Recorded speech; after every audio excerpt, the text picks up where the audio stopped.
Les invito a que leamos el versículo 8 del capítulo 14 del primer libro de los Reyes. Primer libro de los Reyes, capítulo 14, versículo 8.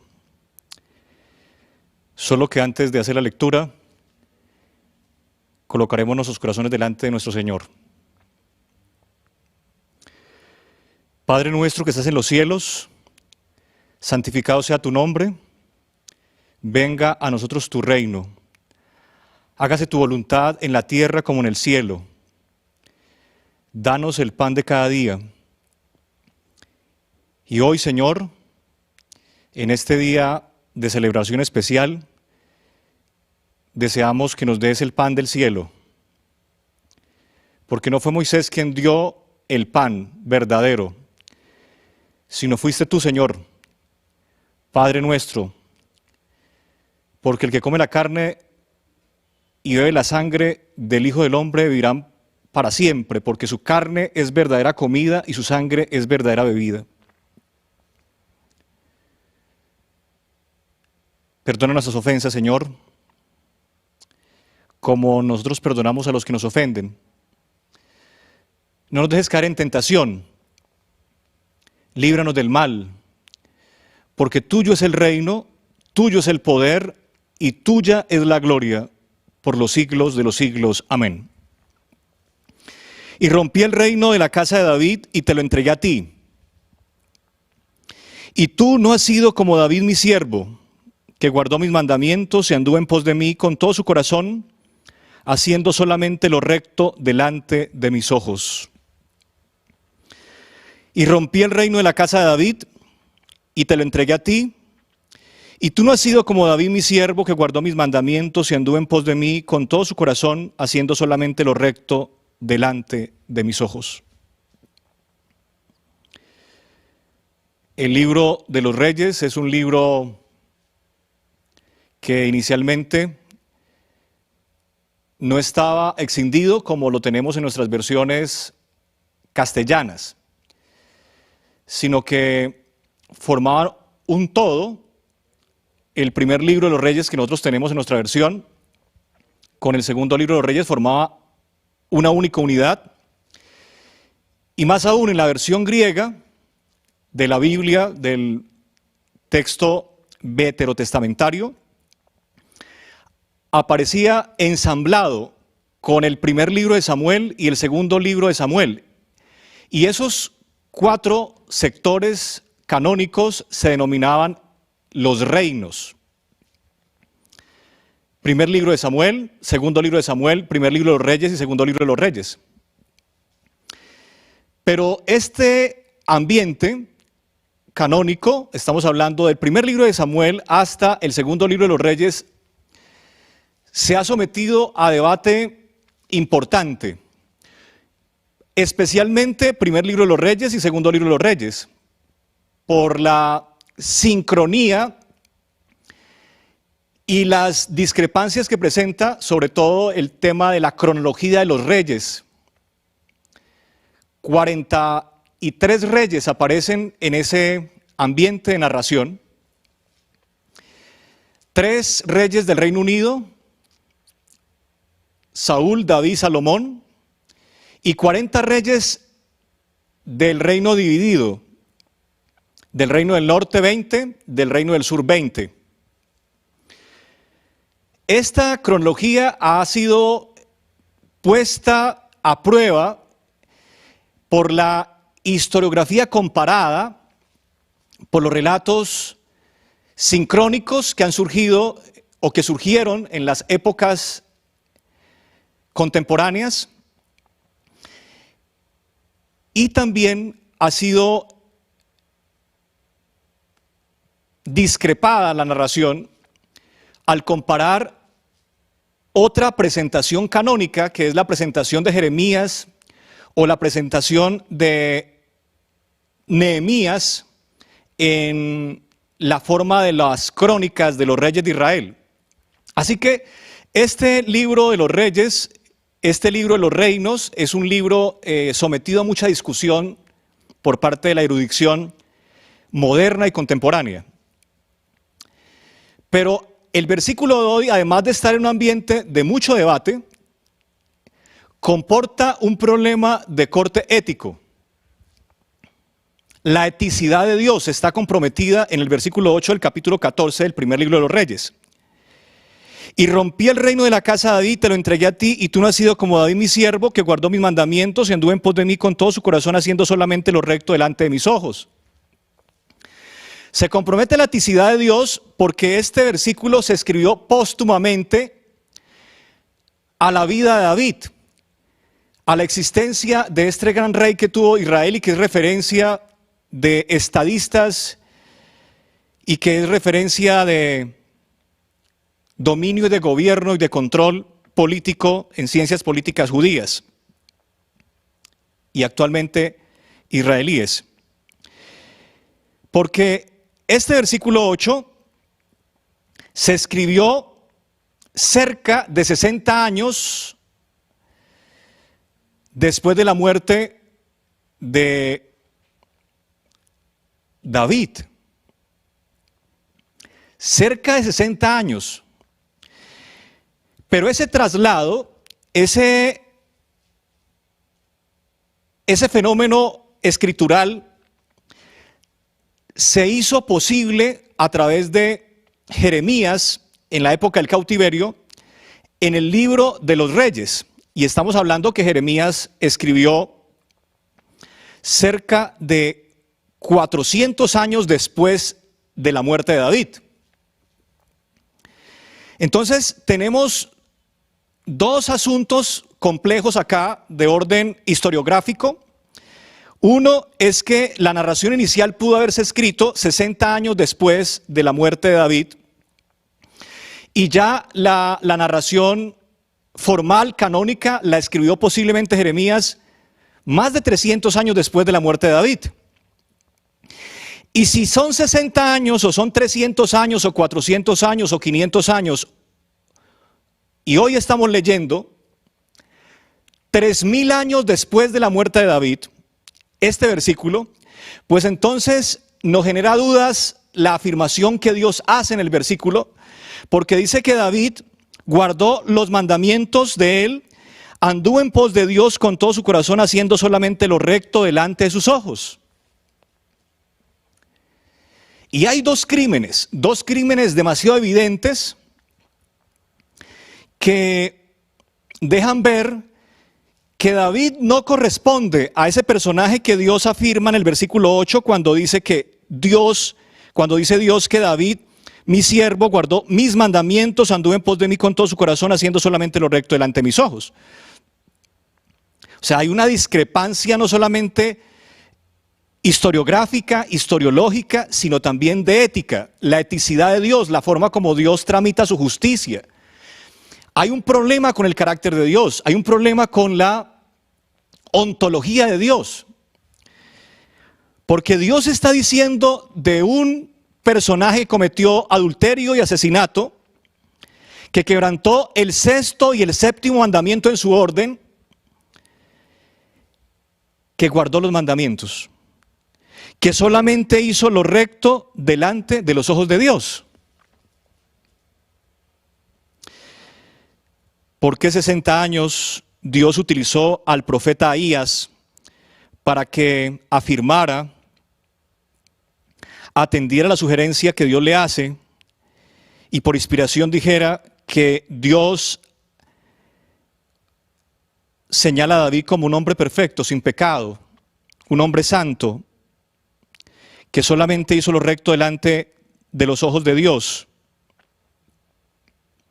¿Y por qué el Espíritu Santo traslada esta afirmación hasta la época de Jeremías, en la época del cautiverio, siglo VI antes de Cristo, para seguir con la posibilidad de dejar el expediente de David resuelto?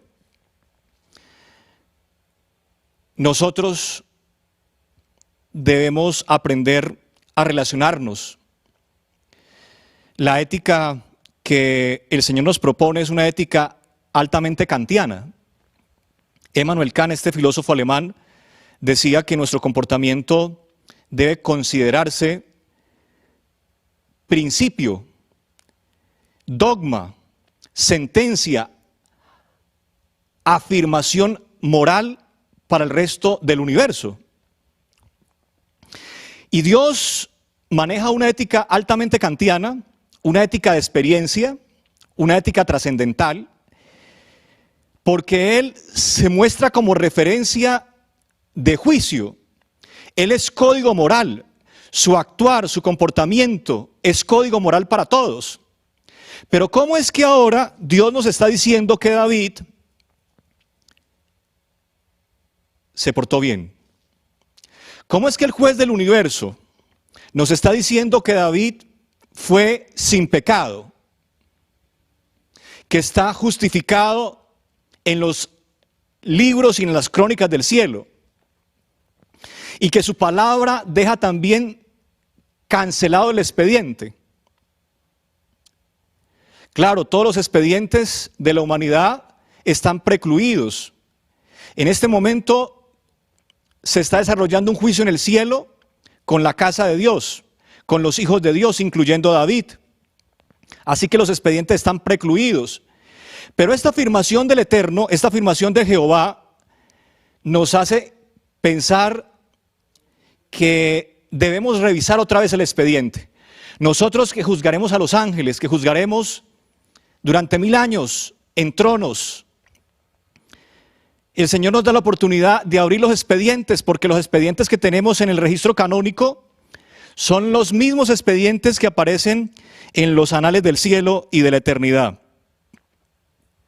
Así que vamos a abrir el expediente de David para mirar el proceso y asumir conclusiones a partir de la afirmación que Dios nos hace con respecto a la vida de David. Particularmente vamos a abrir el expediente de 2 crímenes de David. El expediente de esos crímenes aparece en el capítulo 11 del segundo libro de Samuel. Segundo libro de Samuel, capítulo 11.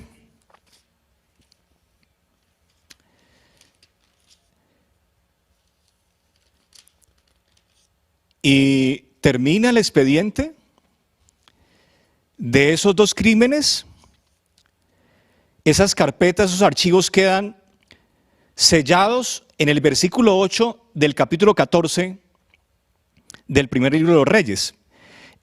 Esa es la longitud del expediente. Son varios folios, pero con la ayuda del Espíritu Santo vamos a tratar de identificar en los minutos de nuestra circunspección los asuntos que convengan.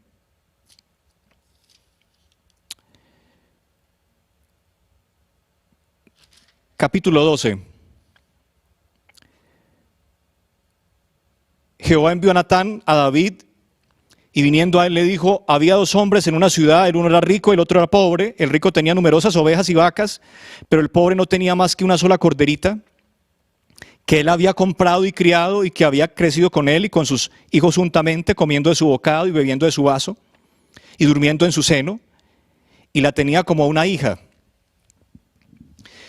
Y vino uno de camino al hombre rico, y éste no quiso tomar de sus ovejas y de sus vacas para guisar para el caminante que había venido a él, sino que tomó la oveja de aquel hombre pobre y la preparó para aquel que había venido a él. Entonces encendió el furor de David en gran manera contra aquel hombre y dijo a Natán: vive Jehová, que el que tal hizo es digno de muerte. Y debe pagar la cordera con 4 tantos, porque hizo tal cosa y no tuvo misericordia. Entonces dijo Natán a David: tú eres aquel hombre. Así ha dicho Jehová, Dios de Israel: yo te ungí por rey sobre Israel, y te libré de la mano de Saúl, y te di la casa de tu señor y las mujeres de tu señor en tu seno. Además te di la casa de Israel y de Judá, y si esto fuera poco, te habría añadido mucho más. ¿Por qué pues tuviste en poco la palabra de Jehová, haciendo lo malo delante de sus ojos? A Urío Setea heriste a espada y tomaste por mujer a su mujer, y a él lo mataste con la espada de los hijos de Amón. Por lo cual ahora no se apartará jamás de tu casa la espada, por cuanto me menospreciaste, y tomaste la mujer de Urías Eteo para que fuese tu mujer. Así ha dicho Jehová: He aquí yo haré levantar el mal sobre ti de tu misma casa y tomaré tus mujeres delante de tus ojos y las daré a tu prójimo, el cual yacerá con tus mujeres a la vista del sol. Porque tú lo hiciste en secreto, mas yo haré esto delante de todo Israel y a pleno sol. Entonces dijo David a Natán, pequé contra Jehová. Y Natán dijo a David, también Jehová ha remitido tu pecado, no morirás. Estamos en el episodio del juicio a David. Los juicios tienen dos escenarios. Los juicios tienen un escenario de eternidad y un escenario de temporalidad. Juicios en el cielo, juicios en la tierra. Hoy estamos revisando en este episodio el juicio de la tierra. ¿Qué instrumentos Dios utilizó en el juicio? Pues el juez, como lo era David, porque los reyes tenían la función judicial también dentro de las formas de gobierno y el ordenamiento jurídico y político de la época, tenían la circunspección jurídica también. Así que David es el juez. Utiliza un fiscal, Dios, que es el profeta Natán, porque esa es la función de los profetas. Esa es una de las funciones, de las tres funciones del profeta, es acusar, es señalar el pecado, es declarar lo que Dios ha sentenciado. Y un acusado, y unas víctimas. Ahora el juez se torna en el juicio que Dios elabora en acusado, porque la investidura de David como rey, como juez, es perdida ante la iniquidad. Así como el enemigo de Dios perdió su dignidad, así como la tercera parte de los ángeles perdieron su dignidad de ser jueces del universo, de ser actores en el teatro de operaciones de Dios, también David pierde su dignidad por su pecado y ahora se vuelve victimario. Ya no es el juez porque Jehová es el juez. Se le quita la tiara, se le quita la diadema a David y ahora el rey del universo es el que va a juzgar el caso de David.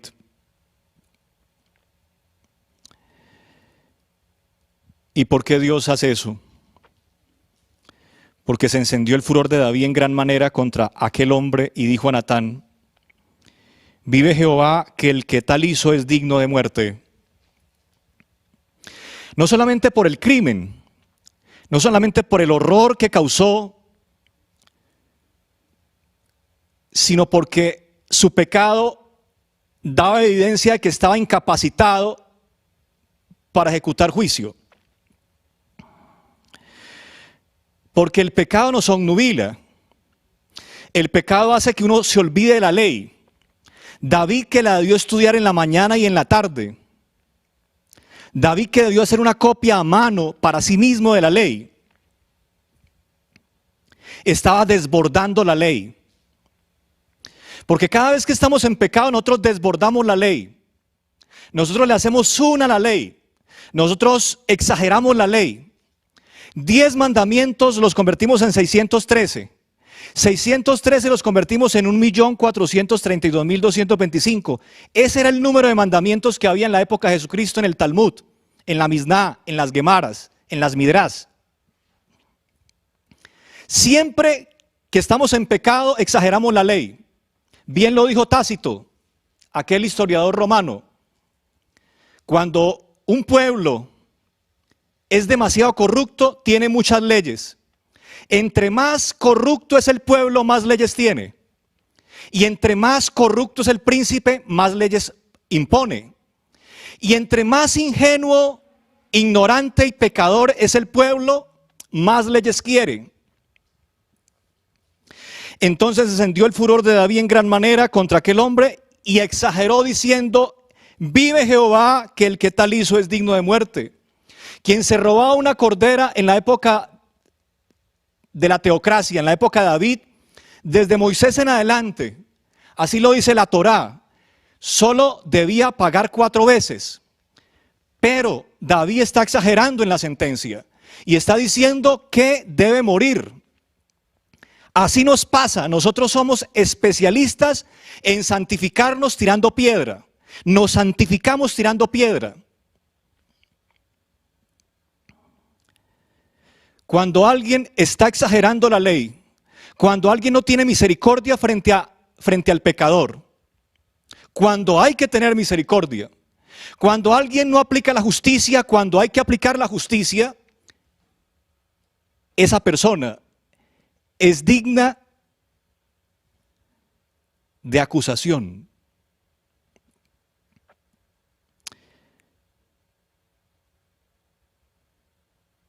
Dios miró a David y le dijo: bájese del estrado, porque no eres apto para estar en el estrado. No estás aplicando bien la ley. Ahora déjeme y yo continúo con el proceso.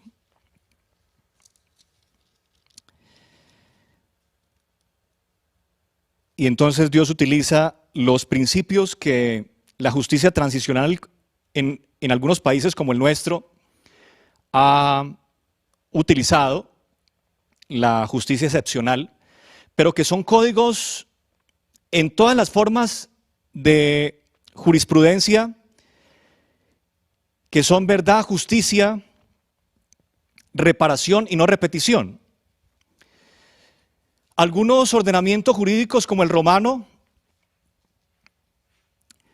en sus mejores épocas, en la época de Cicerón, por ejemplo, en la época de Marco Aurelio, el estoico, en la época de Séneca, consideraban estos asuntos de la siguiente manera: verdad, justicia y reparación la tenían como el mismo principio. Justicia y reparación, ellos decían que son como 2 brazos en el cuerpo.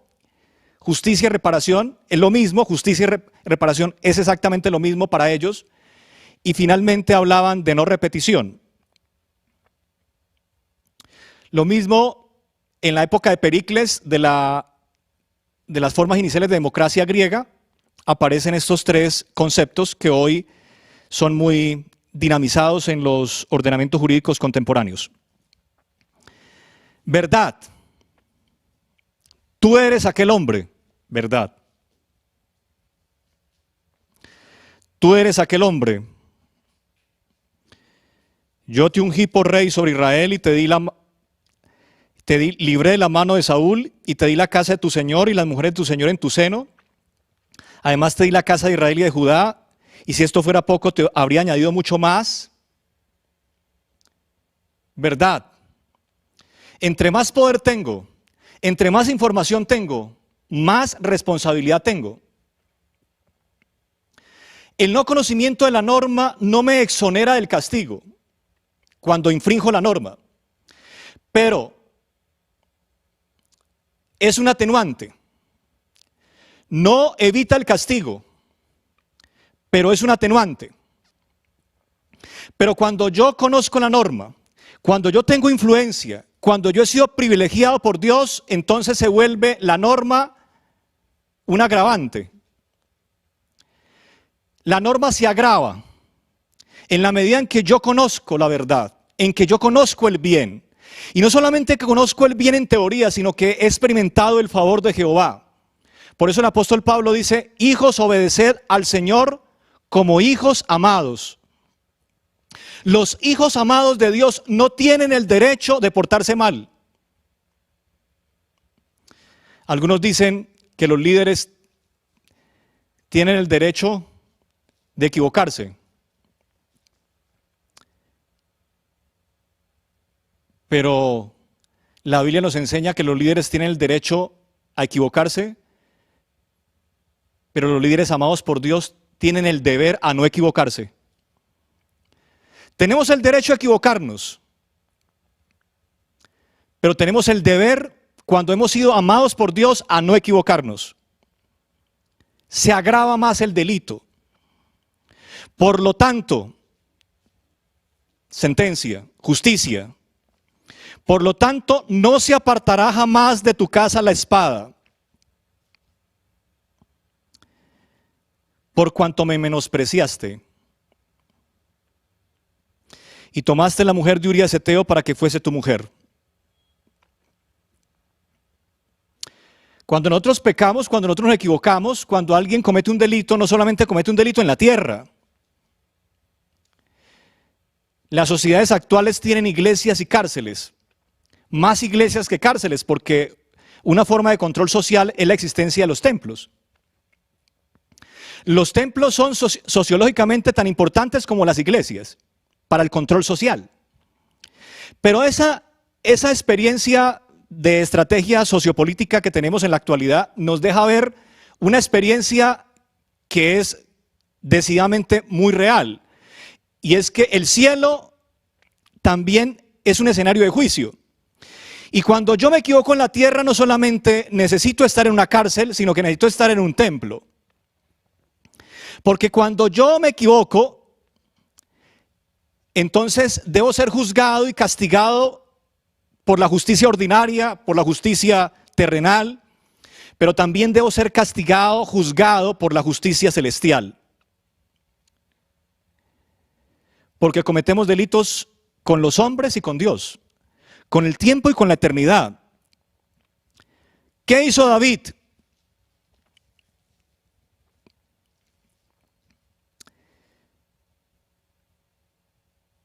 Número 1, menospreció a Dios. Menospreció a Dios. Todo pecador, dice Jehová no ve. Todo pecador se intenta burlar de Dios. Burlarse de Dios. Dios no puede ser burlado. Todo lo que el hombre segare, todo lo que el hombre sembrare, eso también segará.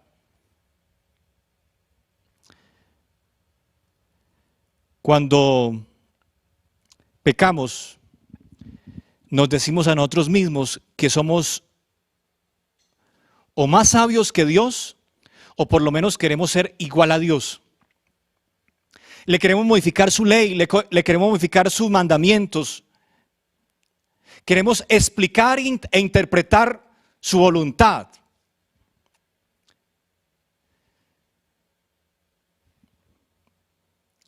Por cuanto me menospreciaste. El castigo con la eternidad está relacionado con el menosprecio al carácter y al amor de Dios.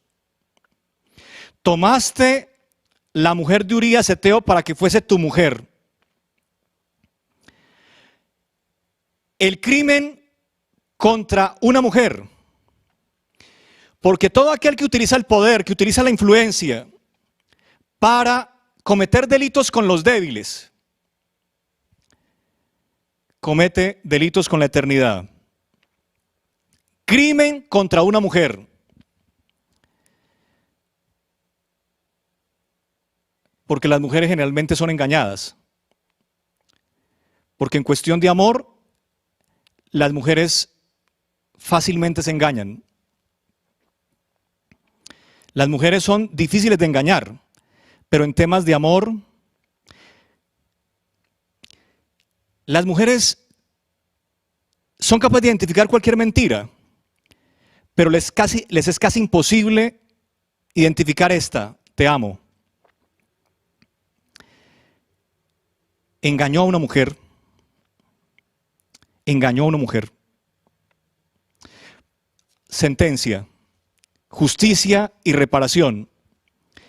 He aquí yo haré levantar el mal sobre ti de tu misma casa y tomaré tus mujeres delante de tus ojos y las daré a tu prójimo, el cual yacerá con tus mujeres a la vista del sol.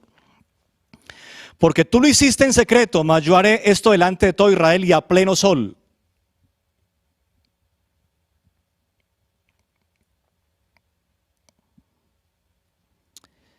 Crimen contra una mujer se paga ¿con qué? Hay algo que en derecho se llama retribución proporcional. ¿Cuántas mujeres tenía Urías? ¿Cuántas Betsabé había? Una.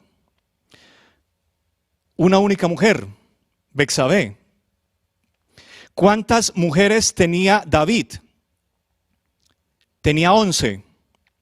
Tenía una hija virgen que se llamaba Tamar y 10 concubinas vírgenes también. Como es proporcional, todo lo que tenía Urías lo perdió. Así que todo lo que tiene David lo va a perder. ¿Y de qué manera? Amnón, el hijo mayor de David, lo dice el capítulo 13 del segundo libro de Samuel. Cuando ustedes quieran el detalle, leen el expediente completo. Ya dijimos la circunspección del expediente. Segundo libro de Samuel, capítulo 11, hasta primer libro de Reyes, capítulo 14, versículo 8. Cuando Amnón entendió que su padre burlaba la ley, entonces se podía burlar la ley en cualquier circunstancia. Y entonces estaba enamorado de su media hermana, de Tamar, la hermana de Absalón, la hermana completa de Absalón. Tamar era la hija de una princesa de Talmai y era una mujer altamente hermosa, como también su hermano Absalón. Entonces Amnón, el primogénito de David, violó a su hermana. Y cuando viola a su hermana, la niña sale corriendo por las calles de Jerusalén, rompiendo su vestido de colores que usaban las princesas y las vírgenes en esa época. Y todo el pueblo, toda Jerusalén, toda Judá, se percató del crimen de Amnón y que su hermana había sido humillada en la casa de su hermano. Pero Absalón no se quedó conforme con el crimen que le perpetró Amnón a su hermana, sino que caminó por otro camino y Absalón quiso castigar a su padre por haber evitado el crimen contra su hermana, por no haber evitado el crimen contra su hermana y además de eso por no haber castigado el crimen contra su hermana por la violación. Y entonces Absalón quiere matar al padre, el asesinato del padre que Sigmund Freud muchas veces habló, que la literatura psicoanalítica ha desarrollado con tanta eficiencia, el asesinato del padre. Entonces Absalón quiere matar a su padre, porque su padre no solamente había humillado a su hermana en la persona de su hijo Amnón, sino que también había humillado a su esposa, a sus esposas, a sus concubinas, a su reino. Y Absalón ahora quiere pagar, como también pagó Rubén el crimen de Jacob. En el terrado del palacio, en aquel ambiente palaciego, sube las 10 concubinas que tenía David y en una tienda a la vista del sol las viola delante de todo Israel. Justicia.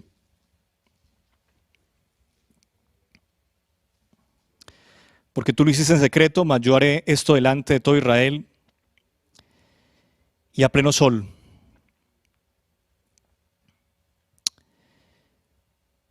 Mas por cuanto con este asunto hiciste blasfemar a los enemigos de Jehová,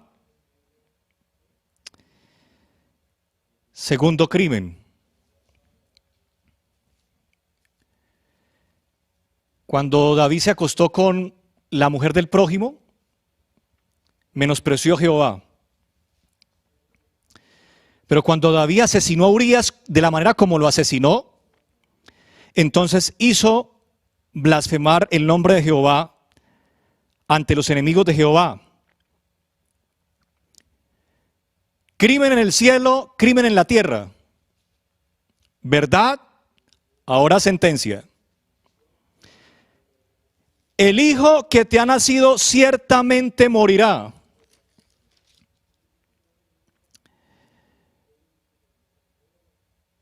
¿Y por qué? Porque David había dicho, debe pagar la cordera con 4 tantos. En la historia de Natán había un robo y había un asesinato. En el expediente de David había un robo, porque es tomar la mujer del otro, un robo y también un asesinato.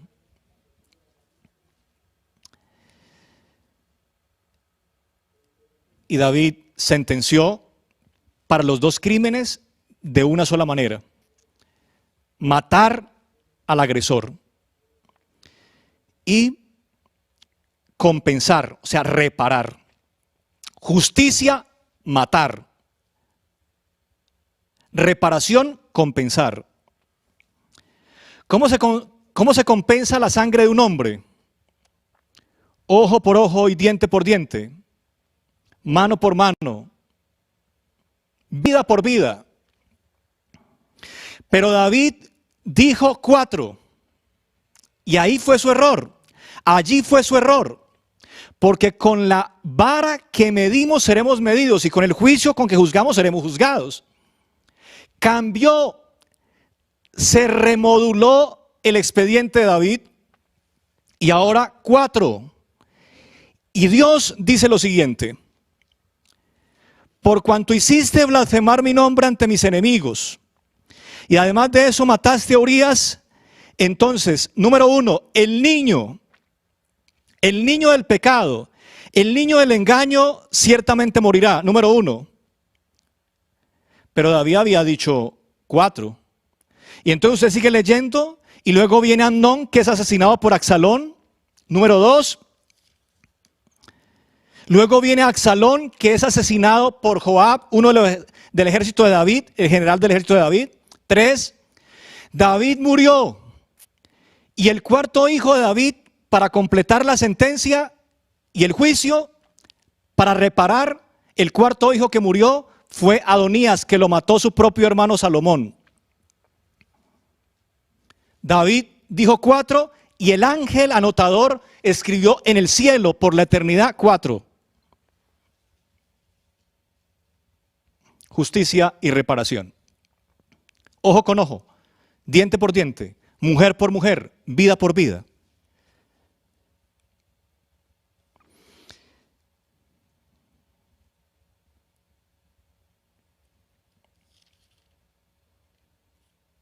Segundo libro de Samuel, capítulo 21.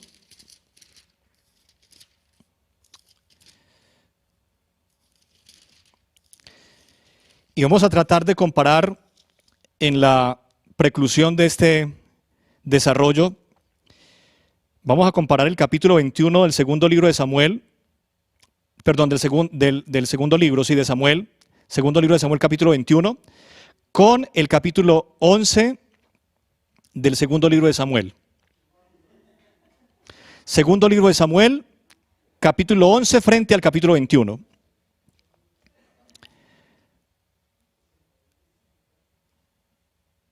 Vamos a leer otra vez el versículo 1 del capítulo 11 de este libro que hemos mencionado. Segundo libro de Samuel, capítulo 11, versículo 1. Aconteció, escribió posiblemente Natán, aconteció que cuando salen los reyes a la guerra, que David envió a Joab y con él a sus siervos y a todo Israel, y destruyeron a los amonitas y sitiaron a Rabá, pero David se quedó en Jerusalén.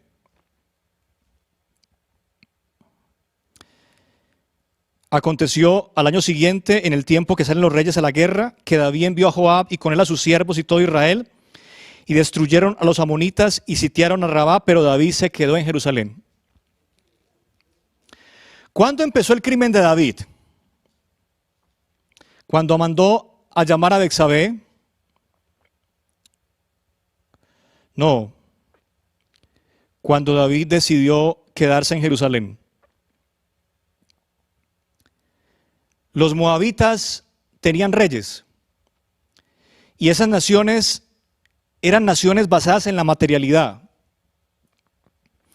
Y sabían todos los reyes de esa parte del Mediterráneo, del este del Mediterráneo, del norte, del oriente Los reyes o faraones de Egipto, todos esos reyes salían a la guerra.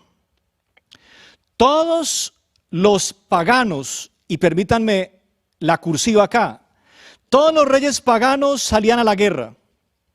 Se levantaban temprano, se acostaban tarde, trabajando para la guerra. Pero David se levantaba a las 7 de la mañana, abría el periódico, miraba el comportamiento de la pandemia, luego se iba a trotar a la montaña, se acostaba a las 11 de la noche viendo televisión, porque para él ya había empezado la jubilación. Vivía en Miami, su casa quedaba frente al mar, en una zona donde no había amenaza de huracanes. ¿Cuál fue el problema de David, amigos, hermanos? Comodidad. El crimen de David se llama comodidad. Por eso el Señor sentenció el primer crimen del primer hombre. Los varones tenemos que luchar mucho contra la comodidad. Por eso le dijeron al primer hombre, y le dejaron dicho también al primer guerrero de Israel, a Josué: esfuérzate, esfuérzate. Porque los varones generalmente nos inclinamos a la comodidad. La comodidad es para los niños, es para las mujeres. Nosotros debemos estar en la posibilidad, en la exigencia de dar comodidad a las mujeres y a los niños. Pero nosotros debemos incomodarnos. Siempre hay con quien pelear, dijo Marco Aurelio. David por comodidad, Josué por comodidad, Adán por comodidad fracasaron. Pero leamos el capítulo 21 para ir finalizando del segundo libro de Samuel. ¿Cuántos años tenía David cuando salieron Joab y sus generales a pelear contra los amonitas? 50 años, dicen los cronistas. Tenía 50 años y a los 50 años ya David quería jubilarse y no fue a la guerra. Decidió la vacación del rey. Consideró que los años que había sufrido de persecución por Saúl, que fueron 13, los 20 años que le duró la expansión de sus fronteras, era suficiente y ahora ya debía estar en comodidad.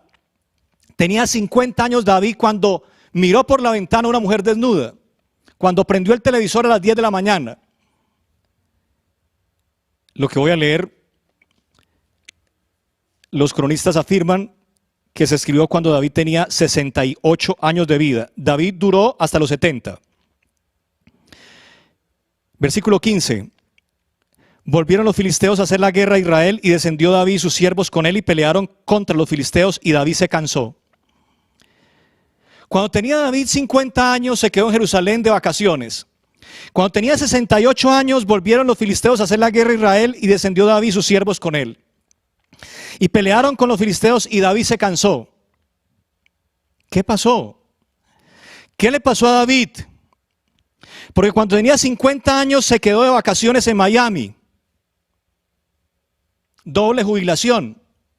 50 años.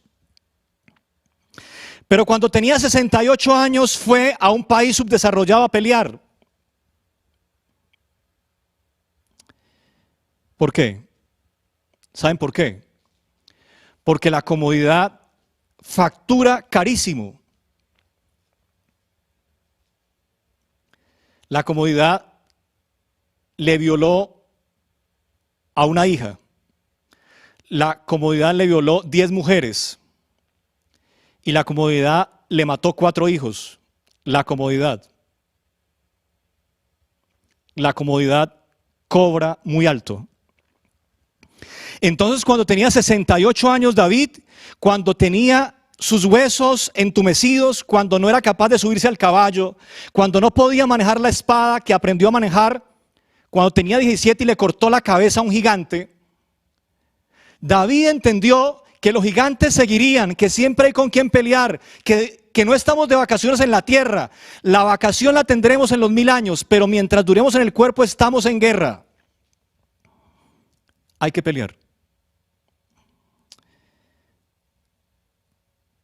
¿Hasta cuándo peleó David? Hasta que se cansó.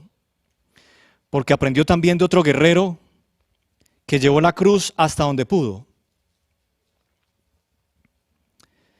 Que la cruz se lleva después de un ayuno, después de un Getsemaní, después de sudar sangre, porque hay que luchar contra el pecado hasta sudar sangre, como nuestro rey maestro nos enseñó.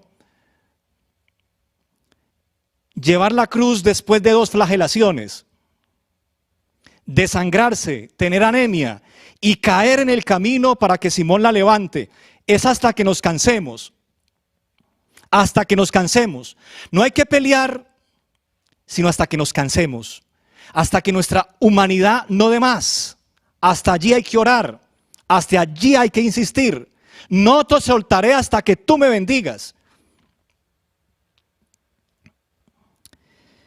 Porque hay muchos Goliat todavía vivos, y si no viven, entonces está uno de los descendientes de ellos, porque gigantes ha habido desde la época de Noé.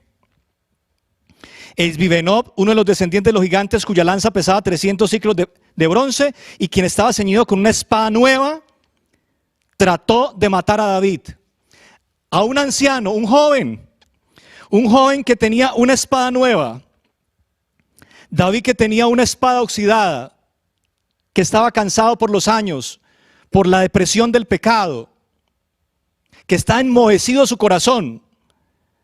A ese trató de matar Isbibenob, mas Abisai, hijo de Sarbia, llegó a su ayuda e hirió al filisteo y lo mató. ¿Saben por qué? Porque cuando nosotros luchamos con las armas de Dios, cuando nosotros entendemos que no podemos distraernos, porque no podemos desagradar a aquel que nos llamó por soldado, Dios siempre enviará ángeles en su ayuda.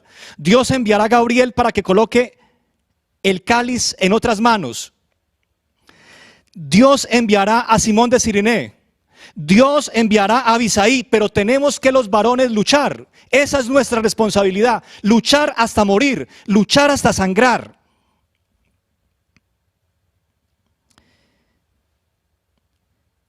Entonces los hombres de David le juraron diciendo: nunca más de aquí en adelante saldrás con nosotros a la batalla, no sea que apague la lámpara de Israel.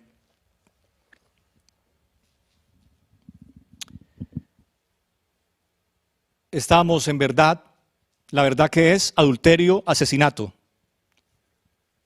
Verdad con la eternidad, que es menospreciar a Dios e inducir blasfemia contra el nombre de Jehová, no santificar su nombre. Menospreciar a Jehová significa violar el primer mandamiento. Y no santificar su nombre implica violar el tercer mandamiento. Los crímenes de David fueron 4, contra el primer mandamiento, contra el tercer mandamiento, contra el sexto mandamiento, no matarás, y contra el séptimo mandamiento, no cometerás adulterio. 4 crímenes, 2 para la eternidad, 2 con la tierra. Verdad, justicia. Todos los crímenes de la tierra fueron pagados, todos. El de la cordera fue pagado, el del asesinato de la cordera fue pagado 4 veces. La justicia humana y la justicia divina asume que si un crimen se paga, el crimen nunca existió. El crimen se limpió. La única forma de limpiar los crímenes es castigando al ofensor.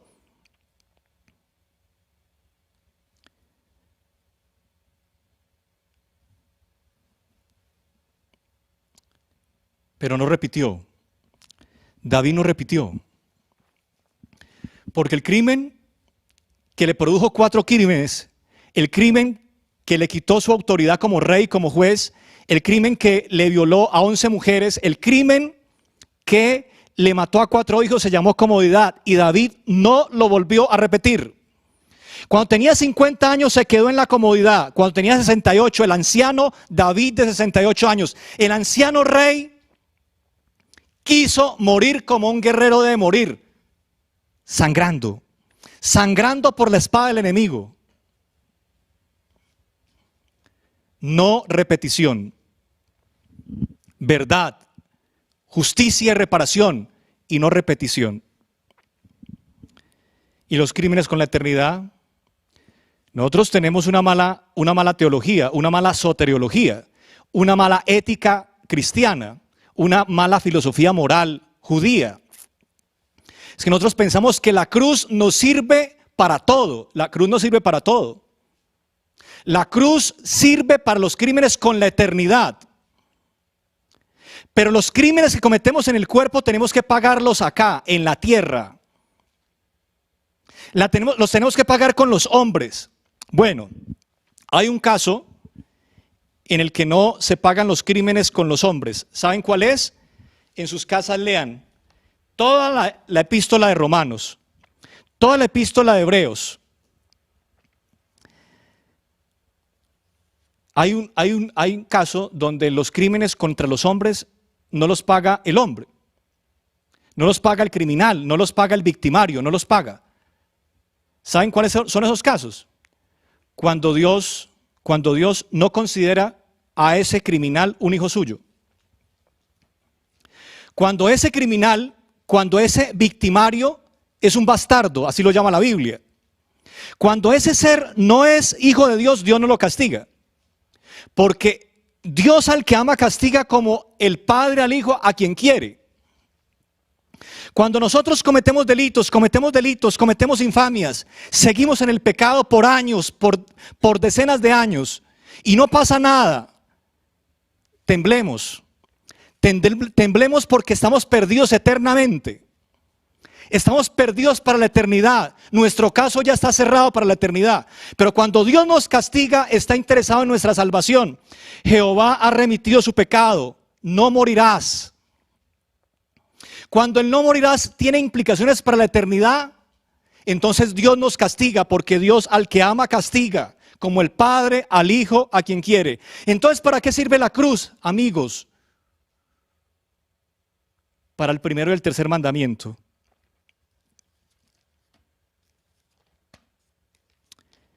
Para el primero y tercer mandamiento, sí. Pero también para el sexto. También para el séptimo. Porque la ley dice que el que se acuesta con la mujer del otro, no solamente el que se acuesta con la mujer del otro, el que codicia a la mujer del otro, debe morir. La ley no ha cambiado. Dios es el mismo ayer, hoy y por los siglos. La ley no ha cambiado. Ese es otro defecto que heredamos del calvinismo en nuestra teología.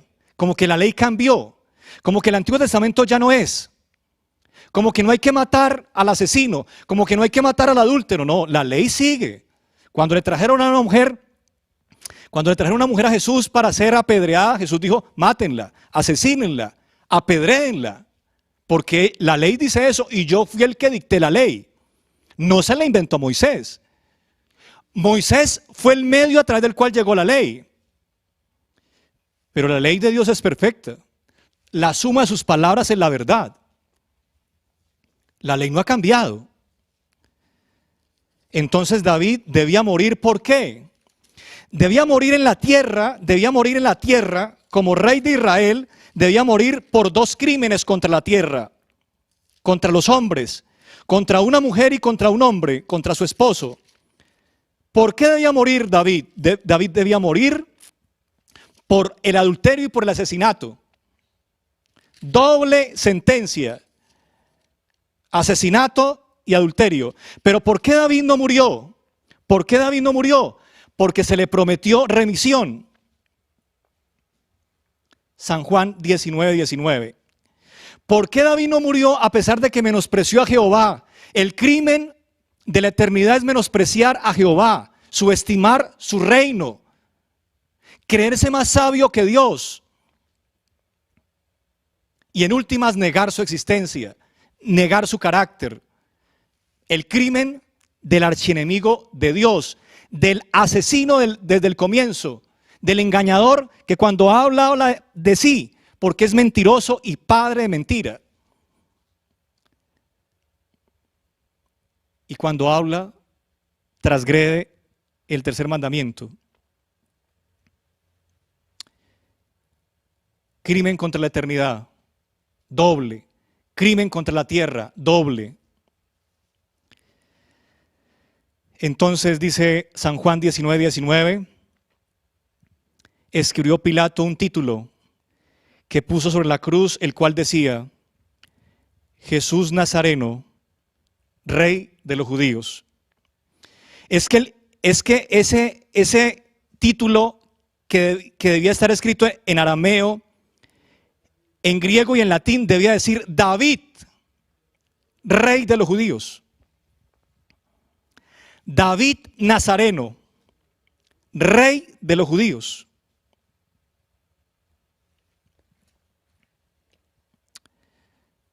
Dice el libro de el conde Pardo de Bazán, o de la condesa Pardo de Bazán, que el conde salió en cierta ocasión al bosque. Y mientras caminaba en su paseo de la mañana, escuchó el sonido de un disparo. Posiblemente era una ballesta que había atravesado un ave. Corrió y encontró una paloma sangrando en el piso. Inmediatamente llegó el cazador y le dijo: conde, estoy en territorio de caza, esa paloma me pertenece, yo la cacé. Y entonces dice el relato que el conde tomó la paloma, la colocó contra su pecho y llorando le dijo al cazador: cazador, déjame y yo te pago la paloma, pero no te la lleves. No, conde, estamos en la ley del bosque, estamos bajo la ley. Yo la cacé, me pertenece su carne. No, préstame la balanza que tienes. Entonces el cazador improvisó la balanza y la trajo ante el conde, y el conde extendió la mano y dijo: córtame un dedo y ponlo sobre el plato. Y en el otro plato pon la paloma, y puso la paloma desangrando en un plato, y en el otro el cazador colocó el dedo índice del conde. Y luego dijo: pesa más la paloma, entonces córtame la mano, y cortó la mano, y cortó la mano del conde. Y la paloma pesaba más. Entonces el conde entendió: no, ponme a mí todo en el otro plato, ponme en el otro plato, y entonces la paloma pesaba menos, el conde pesaba más. ¿Qué Dios como tú, Señor? ¿Qué Dios como tú, que perdonas la iniquidad y te olvidas del pecado del remanente de tu heredad? No retienes para siempre tu enojo, porque te deleitas en misericordia. Es que echarás a los profundos del mar nuestros pecados y no te acordarás de ellos. Ten piedad de nosotros conforme a tu misericordia, Señor, y conforme a la multitud de tus piedades borra nuestras rebeliones, porque reconocemos nuestro pecado y nuestro mal está delante de ti. Contra ti solo hemos pecado y hemos hecho lo malo delante de tus ojos, porque por tus llagas fuimos nosotros curados. Amén.